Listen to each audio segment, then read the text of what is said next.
Hi, everybody. Welcome to this interview. I am excited to have Asalxon over, and I'm excited to have you guys over as well.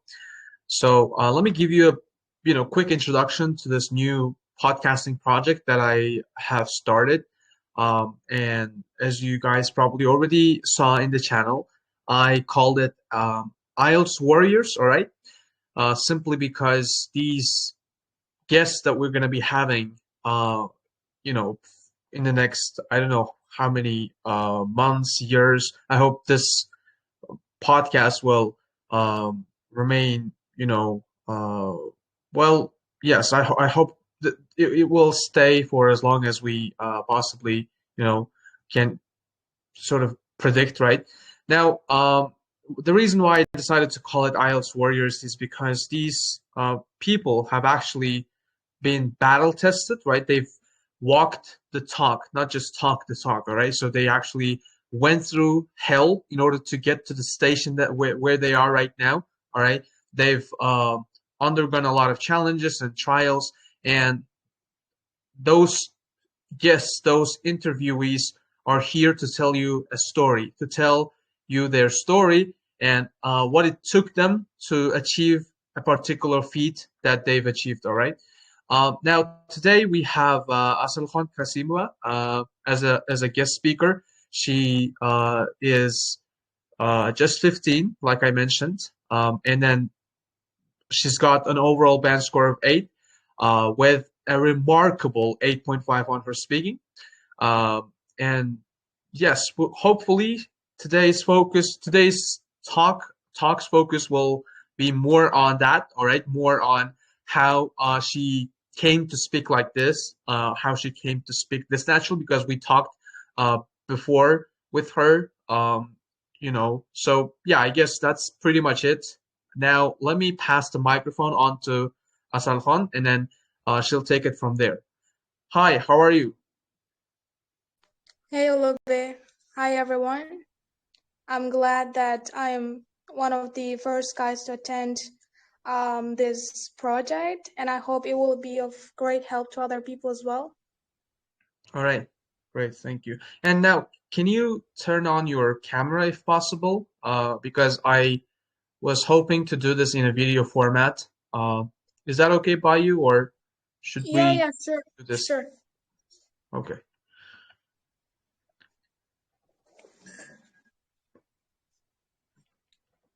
All Am I right, audible? great. Yes. Okay, and I can see you as well. Um, all right, then let's get started. So, how are you, by the way? Awesome.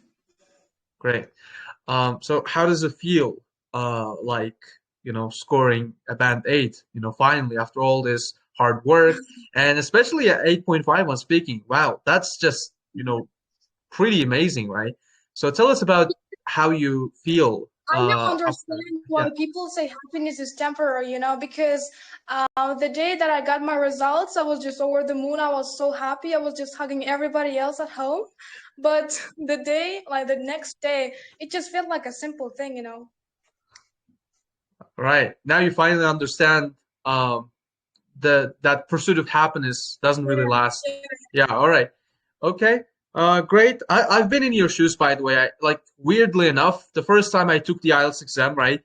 And I think you know that already. I also got an 8, right? Although there is a huge difference between the, individual scores. But I think if you sort of calculate it, that if you narrow it down, I think you would come down to the same raw score. So let me just take a look. Your listening is 8.5, reading is 8, writing 6.5. Oh yeah, you were like, I was what, half point down, all right, the first time I took the test. Anyways, yeah. And another interesting thing is that the date of this exam that you took also Mhm. happens to, well, closely overlap with my first exam, which Oh, was good. also when I was 15, right? You remember, like, I also got 8 when I was 15. So it's kind of like this talk will sort of resonate with me powerfully, right? Like, we'll get to, Yeah. you know, anyways, great. Like, congratulations on this remarkable feat. I mean, no easy job, right? Speaking 8.5 and Exactly. overall 8. Um, and you must have been surprised when you scored 8 or 8.5, because I know you as someone who keeps the bar a little low, and then prepares for the worst, and Yeah, expects the best, right? So tell us about that. Like, did your predictions match with your actual results? that's an interesting question, but my expectations for the test were quite different. When I went to the exam, I was so relaxed. Like, if you saw me when I was going to the exam hall, you wouldn't think that I was taking the test. Like, I was so confident. So the listening test started, and right before I was moving to the reading test. I thought I had messed up the listening test because there were some words in section 4 that where I like made a spelling mistake, and I also missed some answers in part 3, but I'm glad that I could still like score an 8.5 in listening. And when it comes to reading, I was sure that I was going to get a 9 because I thought I was able to answer all the questions correctly, but it turned out to be an 8. And I'm not sure, maybe because that's because of short answer questions. I might have, missed some words. And when it comes to writing, it was the section that I was mostly mad at. I thought I would get at least a 7, and I was even hoping for a 7.5 because I had consultation with my teacher, Stanislav Yurievich, and he told me that I was very close to an 8 when it comes to writing. The question that I received on the exam date was quite simple. It was about parents spending less time with their children, and we had 2 line graphs when it comes to task 1. And I was sure that I had written great report and a great essay on the exam date, but I think because I felt overconfident when it comes to my writing test 2, I forgot to write a conclusion. Like, I think that's one of the causes that Oh, you mean you forgot to write the conclusion for task 2? yeah, exactly. Well, I don't think that would be a problem though, because I remember I got a band 7 the first time I took the IELTS exam. Yes, I did write a conclusion, but it was fairly short. It was like one sentence long, and I'm pretty sure the word count was like around 20, like 220. Can you imagine that? And then, by the way, Mhm. for those of you who don't know, they don't really care about your word count right now, you guys. Exactly. They've eliminated that feature, or like whatever you like to call it.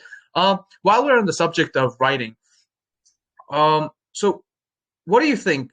Like, as a teacher, as an IELTS instructor, I believe that it is task 1 that sort of like Most people lowers underestimate. candidates' Yeah. scores. Yeah, like a Yes. lot of people underestimate, because there was one picture by Paul and Cullen which pretty much wrapped up what writing task 1 and task 2 is, right? So there's a big mountain, and there's a slightly smaller one right next to it, and people think that that mountain B is easy to climb, when Yeah. in reality, when you compare the two, right?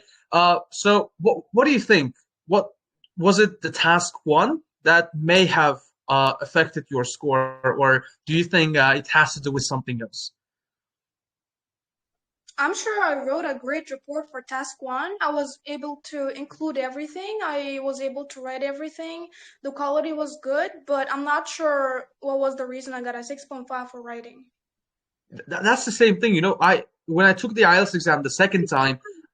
I could have Uh-huh. simply appealed for writing, but when I first saw the message, I was gonna do it, but then I calculated the scores, and then I got to know that the overall score wouldn't change anyway. So I was like, yeah, that's the first time. It's great. Like, I'm gonna take it again. Yeah, that's that's the silver lining, about you taking the IELTS exam, because you're just 15 and you get to take the IELTS exam. Now, yeah, I had the same thing. You see, the second time I took the IELTS exam, it was 6.5, for crying out loud. Like, I was uh you know shocked, because the first time I took the test, it was 7, and I had not prepared for writing at all. Beginner's luck probably. And then the second time around, I did make sure that I put in the work. I put in a lot of effort and time into it. But little did I know that I was supposed to focus more on task 1, which is probably Mhm. why I ended up with 6.5. But then they bumped it up to 7. But anyway, so it's one thing to have 6.5, but it's quite another to have 7 plus on writing. You know what I mean? Like 7 is C1. But like you said, yes, it's not that big a deal as long as you are planning on taking the test again, Sure. which leads me to my next question. So, okay, you're 15, right? And I can relate to you like Dickens. I mean, like totally, right?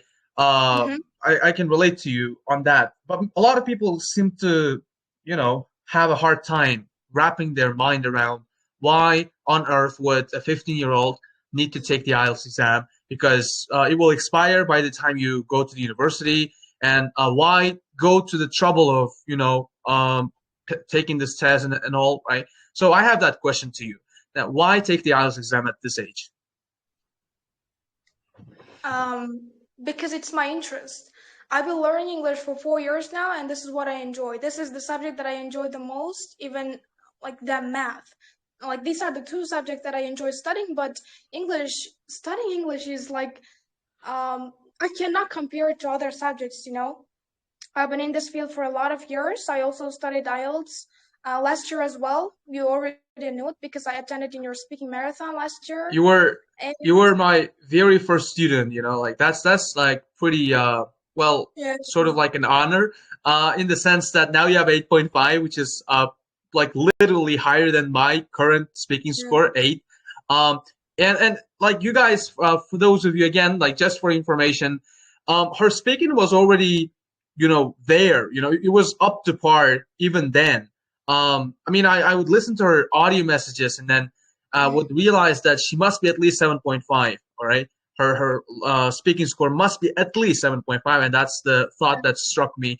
And that now I realize that it was at the time, and I think it was exactly almost like a year ago, right? In January, I believe. Now, okay, so that means it took you like almost a year to go from 7.5 to 8.5, right? So tell us about that process. And I know that you've been I think you've been studying under the tutelage of one of the best instructors in Uzbekistan, Stanislav Yurovich, right? So can you tell us about, or better yet, how about we go way back and then you walk us through um, the first time you started learning English, right? Like, how about you tell us a story of you getting into this field? How was it, and what you felt about it, and Yeah. all that jazz. Yeah. So I'm gonna talk about my English journey as a whole, right? Yes. So it all started 4 years ago. I was 11 years old. I was going to sixth grade at school. And then my parents figured out that I had a gift for learning languages. So they took me to a language center where I started learning English from the beginner level. I think I was pretty good at English at that time as well because I knew the basic part of it. And I studied there for about 2 years and a half or for 3 years. I'm not really sure. So I finished all the levels, and my teacher told me like he would be glad if I could help him with teaching, with working as an assistant there. So I helped some low-level candidates with their English. I was teaching there for about 6 months, and I guess that was one of the like experiences that helped me have such a great level of English. And then I took a break for about 6 months again, where I was only focusing on general English. I read articles, I was reading books, I was listening to, a lot of TV series and shows every day.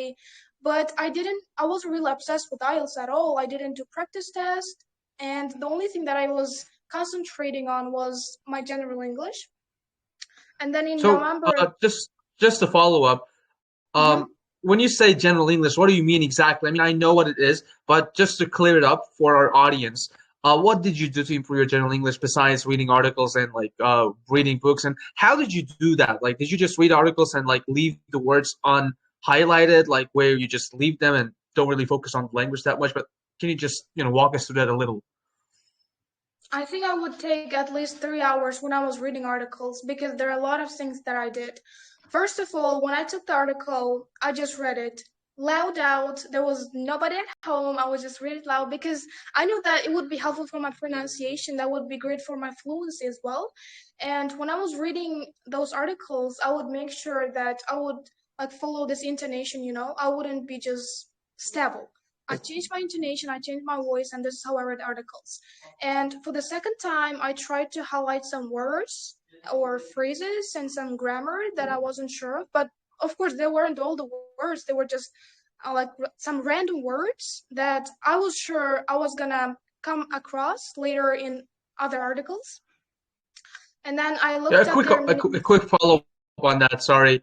Oh yeah. Okay. So actually, I was gonna ask you about that. Uh-huh. Looked up the meanings. In like reliable dictionaries. And for the third time, I tried to understand everything in the article after getting to know all the meanings of words and grammar.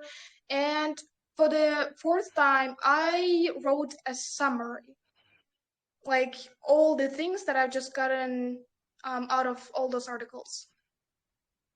Mm. So it's interesting that you improved your speaking with the help of articles. Now, how exactly do you think? Okay, you said that it's going to help you with your intonation and pronunciation, but was your pronunciation already good before you started reading articles? Because obviously you don't really just know it right from the start. Yeah, You probably it did was do already some good enough. work on your It was pronunciation. already good enough. Again, there were some words that I didn't know and that I could use in my speaking. So I checked up their meanings and their, pronunciation at the same time. That's how it works. Uh-huh. Wow, great. Just to amplify you guys, I did pretty much the same thing to not only improve my speaking, but my writing and other sections of my IELTS Yeah. as well. So I think let me just walk you through like I'm talking to the audience like the power of articles. All right. So what it's going to help you with when, for example, when Asal read the articles out loud. Um, it's basically going to help you improve your confidence about the topic. All right, so you have that topic written Yeah. by a specialist, and then you read it like out loud with already like nice pronunciation, with pronunciation that is already nice, and then you basically building up that flexibility, building up that fluency, especially for that topic, I believe. And um, more than that, you'll pick up some nice chunks of language which you will then be able to use automatically without having to think too much about them.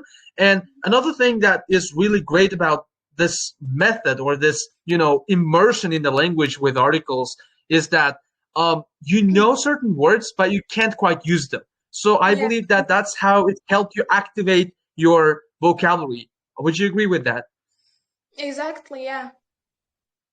All right. So that's what But I always try to. like guys, make sure that you read articles that are your interest. Do not read anything that makes you bored. Yeah. Uh,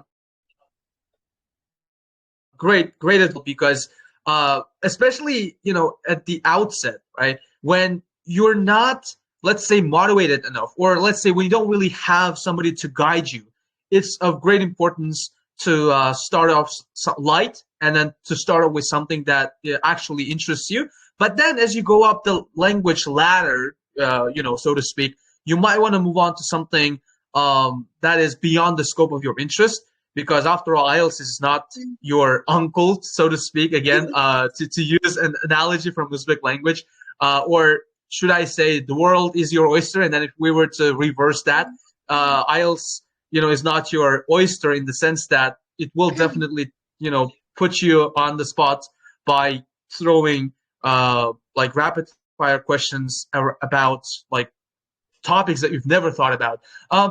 Okay, great. Now I want to ask you about this. Okay, natural English that you have. Compare your English to mine. I tend to overcomplicate things, I believe, and I think it has to do with the fact that I was learning English the wrong way, learning IELTS the wrong way, actually, because I think I spent like 2 years just to, master this IELTS. I mean, not of course master, but just to sort of like get familiar with it. And I think, in the during that process, what happened was that I was exposing myself to unnatural language way too often, which is Yeah. probably why I ended up, speaking like this, with a lot of unnatural word choices. But how did you come to acquire that natural pace and natural intonation in addition to this simple language that you're using? Simple yet precise, I would say. So, can you just tell us quickly about what you did to improve your speaking other than read articles? It was definitely the choice of videos that I wanted to watch on YouTube because, as I just told you, I really loved and I still love watching TV series. We have The Ellen Show, The Friends, like Family Feud by Steve Harvey. All the shows were the ones which included native speakers, and I learned how to speak better from them. I was able to get this natural words, like this natural fluency that they have, and use it in my speech. That's the way I worked. And I think this is quite useful in IELTS speaking as well because I knew that I was gonna get a 8.5 from my speaking because I was able to speak well in front of the examiner, and all I cared about when I was in front of the examiner was about originality, simplicity, and being natural. Um, okay, would you say that you spoke more than you listened? No, that's why we have two ears and one mouth. That's the analogy, you know. Great. We have to listen more and speak less. That's how it works. Uh-huh. So you mean that we need to listen to things twice as much as we speak, right? Uh-huh. Exactly. Just to elaborate on this analogy that you made, so that our audience follows what we are saying. I think what helped Asal to improve her speaking is this method called comprehensive input, which in the world of language basically means listening to something that is slightly more challenging for you to understand. You will not be able to understand everything that you read or listen to, but at least Yeah. you'll be able to pick up at least the gist of it, and then you deduce the following. I mean the remaining, just by context, just based on the context. And I think that's what helped her improve her speaking, and acquire this very natural pace and intonation. Now, about uh, watching movies, like, did you just watch them, or was there a specific way that you watched such natural TV series and stuff? I didn't actually watch movies to improve my English. They were just for fun. And I actually didn't watch movies every day. They were just, it happened only at the times of the day when I wanted it. Like I would watch it only once a week or twice a week. And I wasn't like focusing on learning piece of language there. I was just focused on having fun. It's interesting that you bring up fun, because only when you're able to incorporate fun into your learning will you be able to reap the rewards, right? So a lot of students complain to me. They just whine about the fact that, uh, teacher, my speaking is not getting any better. My IELTS score is not getting anywhere. Uh, I'm doing this and that, right? But can you please tell me anything? And that my answer just shocks them. I tell them just to have fun. And I think this particular method is only specific to those who have a talent for languages, I believe, because they have that. How do you put that? Um, they have a keen ear, if you will. I don't think it's a word, but if you have a keen eye for something, but you have a keen ear, I'm not sure if that's a phrase, but students who have a particular talent for learning a language, I believe that they are able to pick up some subtleties, in a way that Mm, others don't. And I think that that's what matters, right? So do you also feel that vibe when you listen to something or when you watch something? Do you feel a little, um, well, how do I put this? For example, I personally feel like when I notice some language intricacies, language abnormalities, so to speak, um, I feel a little, I feel chills, so to speak. I feel goosebumps. So how about you? Like that's what is interesting to me.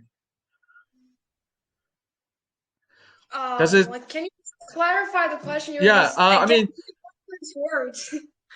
um, okay. The way that someone acquires language should be done in a way that's not really obvious, right? So would this happen the same way to you? I mean, did you feel like you were getting any better, or did it just occur? Was it just there? Like you would read and then you would notice these subtleties. For example, the word, let's say, happen can be, translated as صادر بالماء, right? Or just happen, right?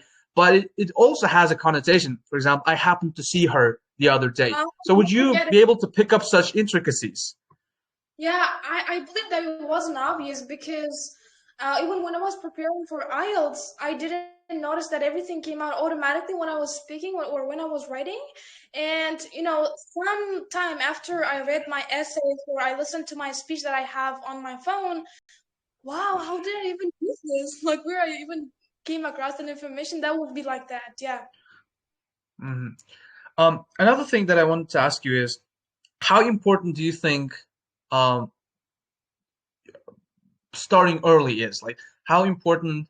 Like, what role does starting something earlier have? For example, you started learning English like when you were 11, right? I mean, you probably already had some background before that. Um, what do you think? Do you think there's a difference between someone trying to learn a language at their, let's say, 20s, in their 20s, and someone who's trying to learn the same language in their teens? What do I you don't think? think there's much of a difference. I have had some group mates like that I studied with back again 4 years ago. They started their English journey back much earlier than mine, but they still suck because when I went to the lessons that my teacher organized, we went to some mock exams where we got to, get to know our levels. And when I got a 7.5, they would literally get a 5.5. I think like there is not much of a difference there. Mhm. Um, Okay. Yes, I agree to that to a point. I agree up to a point because I mean it probably comes down to It's about the amount of time that people put every day. It's not about the overall time. yeah, exactly. That's really smart. So a lot of people, want to score 7 in 3 months, for example, right? They think in terms of months. They think in terms of days, when in reality it should be hours. Yeah. Right? So how much time would you spend on? What I think this is a crazy question, but just for the sake of it, how much time would you spend on English a day? No, I don't know. I think I lost the count. Like I would literally spend my day for English. I'm not sure about IELTS, but I was always surrounded by English. I had friends with whom we always spoke English. Even at home, I have brothers who have been taking course in English, and we speak English with them. So, the only people that I talk Uzbek to is my parents, some of my relatives, but other times I'm all surrounded by English. Even when, if you look at the channels, the personal chats that I have on Telegram, they're all English. You can't even find an Uzbek video on my YouTube as well. Oh, you have a YouTube? Sorry. Yeah, yeah, like your YouTube feed when you watch videos. Sorry, I was misled that to think that you had a YouTube channel of your own. But it would No, be cool to start your own. Um, like you have that charisma. You have that what? How do I put this? The way you speak, right? Can be captivating. So you could probably grab a lot of people's attention in by the way you speak. Okay, I had some other questions in mind. Um, okay, about uh, oh my God, like just slipped my mind. But I had some questions. I mean, I usually don't prepare for such interviews because I want it to be as original as possible, so that we just good. follow where the what the talk, right, that leads us. Um, okay, so there's that notion that IELTS. That you started about reading articles and then being confident about certain topics. Can I just talk about it a little bit? Sure, sure. Go ahead. So when you told that people would be confident about like certain topics in reading articles, I definitely agree with it, like to great extent, because if you looked at my pronunciation and my fluency back 2 years ago, it was all the same. I pronounced things like that. My fluency was the same, but the problem that I had was in terms of idea generation, especially in part two and part three, where things get more difficult. And once I started reading articles, I got some ideas about some global problems, like about everyone living in the world. So that was actually helpful. And like with those, like for those who are struggling with especially part three, that they can't, generate some ideas, that they can't expand their answers, I would definitely recommend them to read articles and to summarize, to understand all the information there. Okay. I think part of the, I mean, everybody, pretty much everybody knows these things, you know. I mean, I know that, and a lot of people don't know that, but now you're putting it in a different way, which should help convince them, you know, take up this activity of reading habits on a daily basis. But I think the part of the problem comes from lack of consistency. What would you say about that? How consistent were you when you were reading articles? Um, I was reading them pretty much on a daily basis because I was reading articles that I was interested in. And I think that's the problem with many candidates. Like, when somebody like you or you post on your channel that reading articles is helpful, they start doing it. They like do all the stages that they're supposed to do. After a week, they write to your chat room. Lube, I'm not improving. I haven't had any improvements. Why did you lie us that reading articles is helpful? But they don't put in the like effort that they are supposed to do. They don't do it for a lot of time, and then they start complaining, which is unfair, I believe. And also, they work for the results, right? Instead of having Yeah, fun. They specifically have that in their head. Like, I'm reading this so that after 3 months or after an X amount of time, I will have get there. So I think this is the biggest problem, right? So that problem exactly. with their mindset, right? So I would probably give some examples of how patient we need to be to develop a particular skill. Just take gym, for example, hitting the gym, right? If you're overweight like me, you should really, be patient. You can't really see any tangible, how do you put that? Tangible results, right? Or tangible effects that hitting the gym is having on you on a daily basis. Just doesn't quite come around that soon. So it means that you should keep grinding and keep putting in the hard work. And at the end of the day, it happens in a way that you actually don't quite expect, right? That you quite don't see. Just think about growing, right? I mean, in your body, you grow up, you grow taller. Like, if you really think about it, you can't see the difference between how you felt, right? How tall you felt when you were like 10 and how tall you're feeling right now. I think this should help perfectly explain what I mean by Yeah, progress. That sense of progress is delayed. That delayed gratification is what makes people quit halfway through. Now, okay, so just to summarize, I wanted to say when I couldn't quite come up with anything, if you remember, like a while ago, what I wanted to say is sort of like summarize what you said to the audience. Okay, so guys, what Asal did to basically improve her English and therefore her IELTS skills was to immerse herself in the language, right, all the way through. She was doing everything like 24/7 in English, right, exclusively in English, and that's what I think has a real benefit, right? So to hell with some strategies and tricks and everything. It's all about the hard work. It's all about making sure that you do it, you stick with it for as long as you can stick with it. And I think now you finally bore the fruit, right? 8.5 speaking and 8 overall. Great. Now, um, okay. Um, what else was I going to ask you about that notion of IELTS being lumped together with general English? I mean, that IELTS a high IELTS score being lumped together with a uh, solid general English skills. Do you Mhm. also agree that general English should be your priority when preparing for IELTS, or should it be the other way around? What is your take on that? The former is definitely best idea, I believe.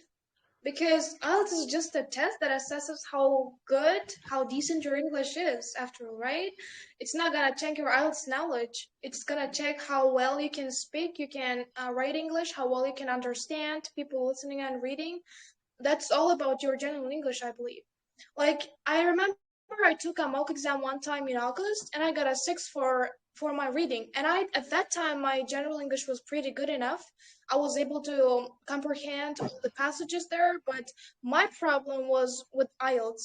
So like when I got to understood that my general English was good, that my like comprehension was good, um I started working with IELTS questions and this is how I improved. And which one takes more time to develop? Solid general English skills or IELTS strategies and techniques? It's definitely general English. Like people spend years for it. People spend years to better their English. But like people can learn out strategies in just 2 weeks. You know. That's the thing. So there's that great quote, which could be, you know, sort of like rephrased to help uh, explain this, situation perfectly to IELTS students. So there's that quote, which I'm sure you're familiar with, by Abraham Lincoln. He says that if I had 8 hours to chop down a tree, I would spend six sharpening my axe. And then if we reframe that and sort of like transition it into a quote dedicated to IELTS English learners, let's say, it would be this: if I had 8 months to take the IELTS exam, I would spend six sharpening my axe. Then and the remaining two is just nothing. In just a couple months, your IELTS skills will have Yeah. already got a lot better. But as long as you have really strong command of English, I believe, which I'm sure you agree with. Now, how like what role did IELTS play um in the way you perceive world? That's an interesting question that I always ask students who have been obsessed with IELTS for, like, I mean, yes, you haven't been obsessed with it, but who have who have spent a great deal of time preparing for this test. How would you say IELTS helped you, or probably did some that have some maybe bad effects on the way you perceive the It's world? Like, actually what do you? Yeah. understand things that schools are actually supposed to give us. For example, in terms of geography, biology, I literally remember reading articles about animals, about, the geographical locations of their country, and this is what we are supposed to learn at school, but teachers do not teach them at school, right? So I think IELTS was able to give me all the knowledge that I needed about like global again problems, about everything that I wasn't able to understand when I was like I'm still a school student, but when I was studying at school. Yeah. All right. Right on. Right on. Clue. Um. Now, great. I think I have one last question, and then we're gonna move on to something else. So, what's your opinion about people who are taking the IELTS test prematurely? I mean, yes, it applies to you as well in some way or another, but you had to take the IELTS exam. You had to, get it off your chest, if you know what I mean, right? Because you've been studying it for a long time and you need to see how you were doing. And this is something that I can totally understand, as I've been in your shoes, in the past as well. Now, but what do you think about those who are taking the test at the age of 11, 12? So is that a good trend?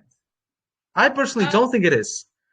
if they have money, they can just simply take it. If they're wealthy, they can just go take the test because if they get wealthy, they're gonna take back the money. I think it's good because it can actually be a source of inspiration for many youngsters. I can see them playing video games, spending their time not rationally, right? And when they see that people are achieving much more at their age, they can actually understand that they can do the same as well. So it's actually good. But let me explain my side of the story, how I think of it. So the way I think of it is, I mean, I am saying that from my own experiences. All right, so I don't judge me. It's totally personal.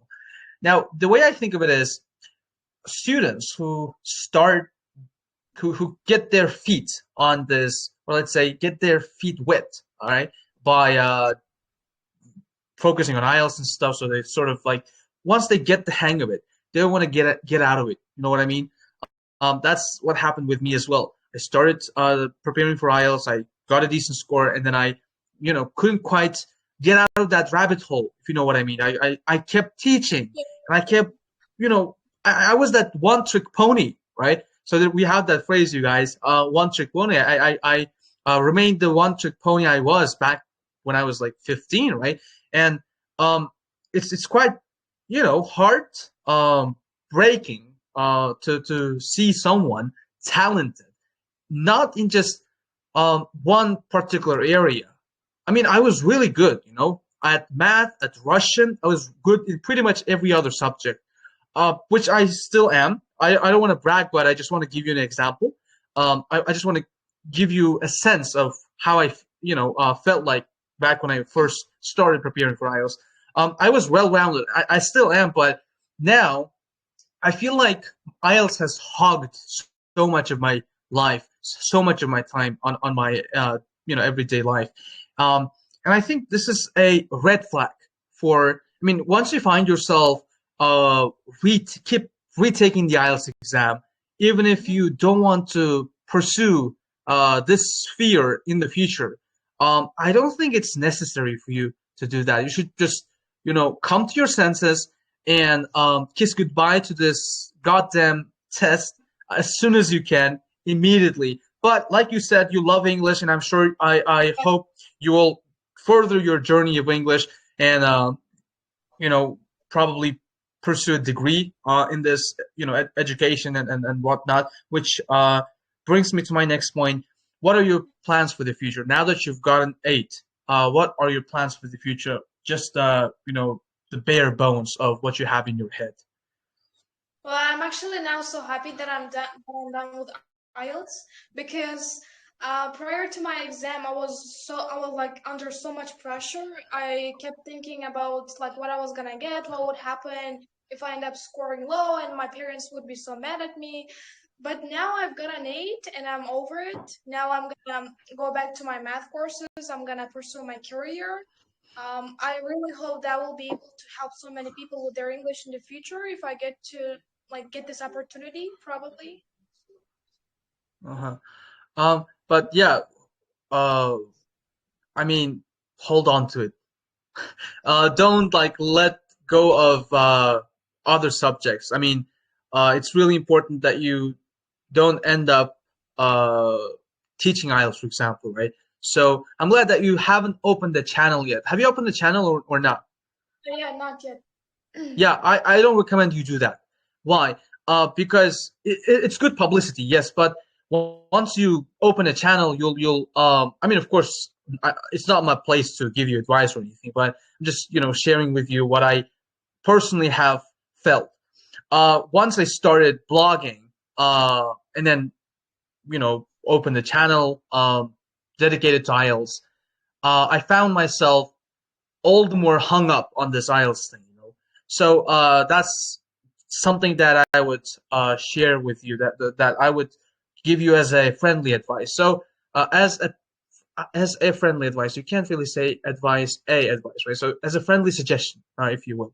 Now, Yeah. yes, don't I like a lot of people ask you like, please open a channel. Like I want you to know, I want to know how you did this, right? Like you have to, because there would like literally be thousands of messages that you receive once you get your IELTS result. Like people, how to improve speaking, how to improve your listening. Like you don't want to answer them really because you have to like send messages to every one of those people. So sometimes you feel forced to create a channel where you can like Uh-huh. briefly answer questions that people ask.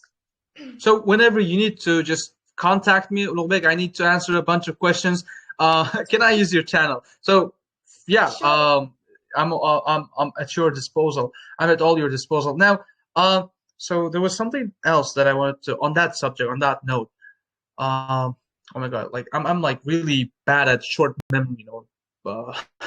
Um, okay, so when yes, people ask you a lot about your experience and stuff, but I think it's better if you just don't really mind that because people. Yeah, like, I remember what I was gonna say. I kind of rambled a lot there. So what I was trying to say is that what people don't realize is that even before you got that evidence that your speaking is 8.5, even before you got that 8 overall, your IELTS score was already 8, you know? That's Yeah. the sad thing about it. That's what I realized. Okay, so Yeah. I got 8.5 now, right? To what end? Now what? Right? So I only got that paper, but I already felt like I was already 8.5, right? So that's the something that really saddens me. Yeah. Did you feel the same way? You first started off by saying that you first felt really happy the first day, and then you sort of, it kind of withered away. Now, what's your message to people who are so obsessed with the end result, not necessarily the process? What do you think about it?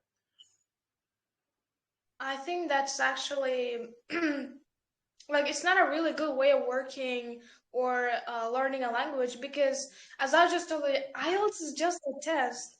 It assesses how well your English is, and the only thing that you should be concerned about is your process. You have to enjoy it.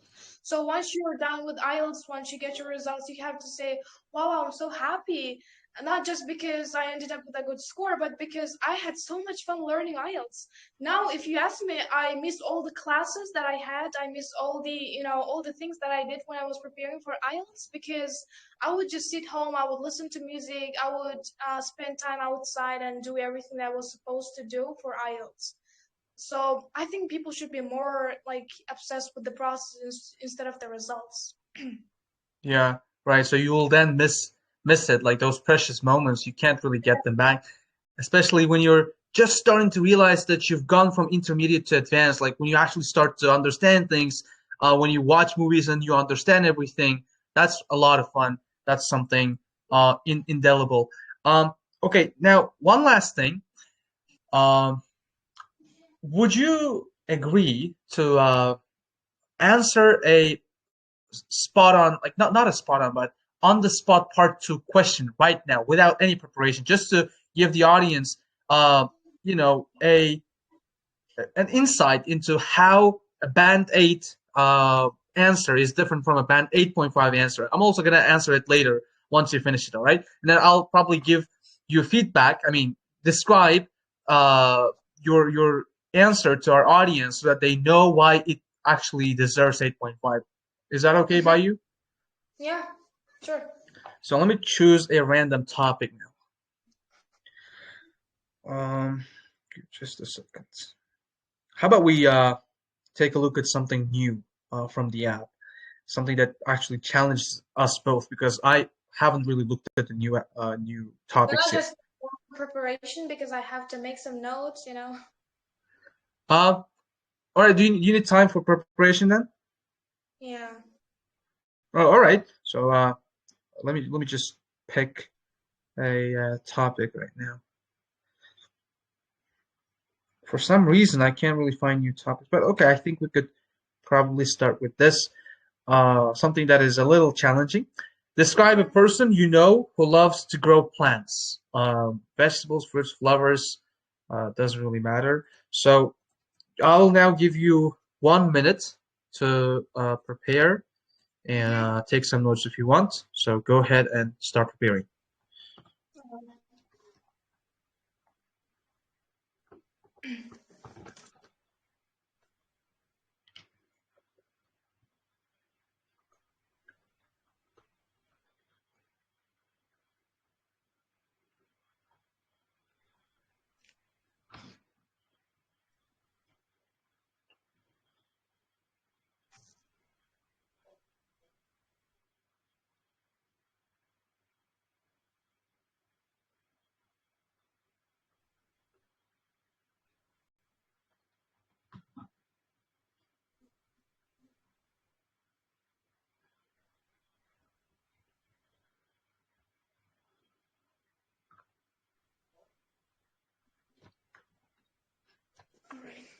I'm ready.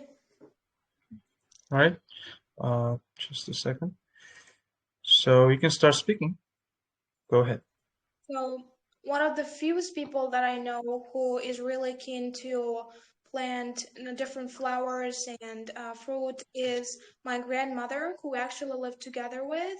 We've been living in a shared house for almost 15 years now because I've been living with her since I was born, and we haven't really moved to another area. We haven't really lived separately since I was born. And we actually live in a village. We have some open fields. We do have both like back and front gutters. And there are lots of trees that you can find of almost like all the fruit there, or of almost the vegetables. And whenever I come back home from my studies, I always see her spending her time in all those fields, planting, taking care of all the plants that we have available in these gardens. And whenever ask her what's the primary reason she does, because she can simply sit home and enjoy her time just watching movies and spending her time with us. I mean, with like her grandchildren. But she tells me that she feels a different vibe when she's spending time with the nature. She feels that it's a different feeling, right? Instead of just sitting home, she can simply go out and spend time in fresh air so that she can recharge her batteries. And another reason is because it can help her be like away from the problems that she has. She recently had a tragedy of losing his husband, which is like which is something that makes people so sad right after losing the kind of person, the close person that they have lived for so many years. And in order to forget about that problem, she tends to spend her time in all those gardens, so that she can feel happy. She can feel a sense of relief for that. And I tend to help her at the weekends because, after all, she's like 60 years old. She definitely needs help from Okay, me. your time is up. I'm gonna have to stop right here. Wow. Amazing. Now I know. Now I see why that examiner gave you 8.5. Um, all right. Great. Let me get into the feedback now. Okay, so great background. It was so short and sweet, right? It was short and sweet, which is perfect, right? So that I mean the story, the way you were able to organize that story and then like pass it on was just top notch. So kudos to that, because I always find myself having a hard time coming up with a story. And actually, did this happen in real life? Is it true in real Yeah, life? yeah. I think this is something that we all must learn. Um, Talking about something real is better than coming up with an idea that is totally absurd, which is because it's made up. Uh, but this was actually a real event and a real situation. Great.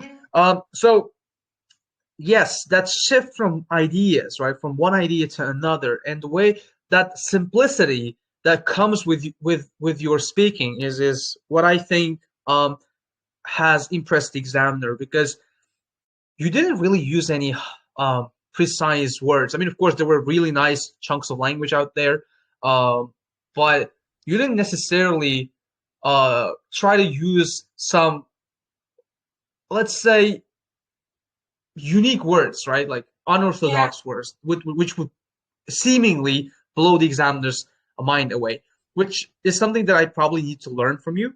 Now, but the reason why you couldn't have scored 9 on this one is because there were some unnatural choices of the language, very few, which is probably why you would end up with 8 on your lexical resource, right? So the way I think of it is your fluency is 9, your pronunciation is 9, and then your grammar, either grammar or no, grammar is probably 9, but this lexical resource is like, you know, there are even a few slips, not slips, but let's say some unnatural choice of the Yeah. language will lower your score from Ben 9 to 8. So I think that's what happened with you. Do you feel the same way? Why do you think you couldn't I score feel Ben like I 9? was repetitive in the exam. I repeated quite a few words when I was talking to the examiner, so that might have been the problem as well. Okay, so let me point out the words that didn't quite come off the way they were supposed to come off. Yes, for example, be away from someone. I remember you probably used it like that. Like I'm not sure, but I just noted down what I heard. That's one thing, and we will probably analyze your speech later when I have time. Like get into the detail just to give students the idea of how someone with 8.5 on speaking speaks. And there's another idiom that you know how do I put this? You were pushing it a little, recharge batteries. So it didn't quite come out naturally in that particular, context because you kind of hesitated before you used it, which is probably why it wouldn't be the most suitable idiom in that particular Yeah. context. Because I could see how it was just um, there, right? But obviously, you didn't just use it. You didn't just throw it around to impress the exam. It just came out naturally, which I understand. But I mean, again, my speaking is 8, but as a teacher, I just felt this urge to point it out. But other than that, like, there's a lot we can learn from your performance for this part 2. And now it's my turn, I believe. All right. You need to listen carefully. Because my stories are always messed up. Uh, so a lot of people complain about that. Like I have been talking to a lot of native speakers, and they also think that my stories are not well organized. So let's see how I've improved, or maybe you know, uh, Wait a the minute. re- I'm just gonna be. Wait a minute. yeah, okay. So until she comes back, I should probably prepare. The problem is I can't quite come up with um, any relevant ideas, but let's not be how do I put this? Like, let's not um, cheat, all right? So I'm not really gonna think about anything. Let's just keep calm, all right, until she comes back. Just gonna clear my head and talk to you guys. Um, okay.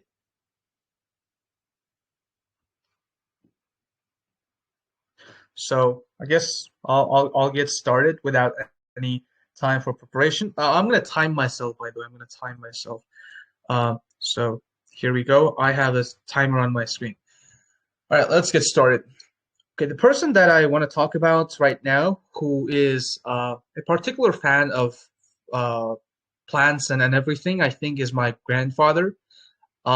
He's always been a big fan of such, you know, of such, how do I put this, creatures, or let's say oh my God, I'm losing myself. But anyways, so yes, he's an aficionado of flora and fauna. Because ever since I was a little kid, I've known my grandfather messing around with livestock and planting trees and planting a lot of different flowers.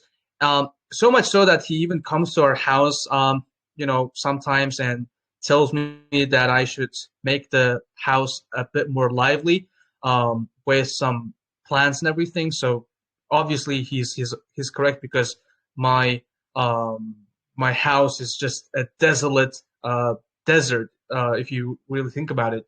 Now, the reason why I believe that he's so into flowers and plants is the way he was brought up. When he was a little kid, he would tell us stories of how he had a lot of fun with his brothers growing up. He's actually a painter, which is probably why he has this keen eye for detail, such as like choosing one type of flower over the other. He really knows that stuff, and I believe that that's something to, that I should probably also learn to do in my spare time because sometimes I find myself struggling to get over my depression, and I think this is something that would probably help me blow off some steam and everything. So I guess that's about it. My time's up. You're still mute. You're still mute, Asal. You're still mute. Um, yeah, Sorry. I'm sorry. yeah. So you were saying? So I would say that's a perfect noun for lexical resource because you actually use so many like high level words. I would definitely say this is a bad noun for lexical resource. Uh-huh. Uh, yeah. But I'm not again, really you sure. were hesitant when you were going to choose some words, especially in the beginning. You were like, when you were just going to give the examiner some words, you hesitated a little bit. So that might have been the problem. That's something that I've been grappling with for, let's say, 2 years now. Given that. Okay, so I think it's not because I have a problem with the language. I think it's because I have a problem with my communication skills or Yeah, something. Because that's what I realize when talking to someone in any language. It doesn't have to be English, but I think I may have a problem of some sort in terms of my communication. So I should probably see a neurologist or something. I'm not sure. So, but yes, it's a thing. It's a thing. I must. Do something about the way I stutter sometimes, the way I make some annoying sounds like this when I keep doing hesitations like that, right? I don't know. That just still I've been trying to I, I've been trying to put an end to this for a long time now, but I don't know. I immerse myself in the language like 24/7.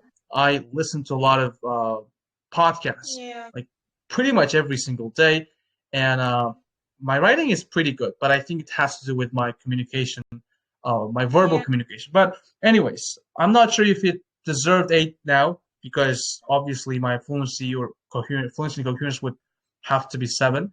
But anyways, this was a difference between 8.5, you guys, and an unorthodox 8. Okay, so in real exam I got 8, but I wouldn't say this performance would deserve 8 because there is a variety of you know there is a variety of students who got 8 on speaking, and some of them got the score they deserve just because they were so natural, just like Asal. She's able to communicate her ideas in a very smooth way, and also in a very simple and natural way. That's what matters. But I may have landed an 8 on my speaking probably because of my grammar and lexical resource. So maybe like it was 9 and 9 and 7 7. Doesn't really matter. I don't really want to get into the details, but there are a lot of different types of 8s and 8.5s as well. So if you ever There's talk to someone with well, like I could have got an 8, but again, it turned out to be an 8.5. There is a very, very subtle difference between them. Yeah, I'm sure your part three answers are even more brilliant than your part two answers because part three is a tipping point, I believe, right? At which the examiner And I knows was just trying to whether. answer questions in a very simple way. They were like examiner was able to understand everything clearly. And like one thing, guys, if you are a high level speaker, expect a very hard question. The last question was the hardest for me. We were talking about like TV programs, and I think I wasn't really able to answer the last question properly because I couldn't come up with like ideas. I think that may have kept you away from Band 9. That's what Yeah. happens.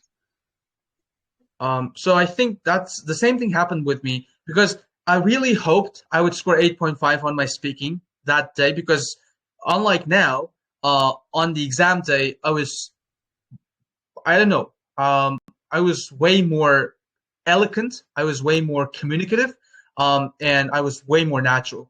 But that last question, yeah, like you said, they give you that final question, ultimate question, which decides whether you deserve one score or the other. So yeah, it's a life, a game changer. Yes, that's the word. All right, it was so great having you. So Thank you. a lot of great insights, and thank you for your time. It was, I mean, I also learned a lot of new things. By the way, that's that's something well remarkable. Now, do you have any final thoughts to share with the audience who is now tuning in? Anything that you have in your head? So one of the most important things that people have to take into account is being independent. Because when I was learning IELTS, I saw so many people asking for a different piece of advice, and they would literally get thousands of them, but they couldn't choose any of them, right? So what I would recommend is to create your own path, to be different, to just do what you enjoy. Like some people may say, like those who got very high score outs may say that they listen to some podcasts, that they read articles, that they read some books, but that may not be the thing that works with you, right? So you should just like choose a different path, choose something that you enjoy doing instead of like following the thing that many other people do. Wow. Yes, you conveyed what I've been trying to, convince my students and my audience to do in just a couple of minutes. As you know, if you remember from the TV series Friends, Chandler would be Yeah. like, "You and me are like this," right? With Rachel, he does that like that. Yes, I mean the similarity between the way we approach this test is quite uncanny. So remarkable. I mean, we are on the same page, right? About many different aspects of the test. Um, all right, and thank you again for joining me. Uh-huh. So, okay, I wish you good luck with your further studies, with your future studies, and whatever that future has, holds for you. And I believe that there is a brighter future ahead of you because obviously IELTS is only like a fraction of what you will achieve in Yeah. the future. I'm sure you will, achieve even bigger and more important milestone than you did right now. Thank you. May this IELTS score be the, well, let's say the littlest thing that you've achieved in your life. Thank you. Wish you all the best as well. Okay, thank you. Have a great evening. See you around then. Thank you. Bye bye.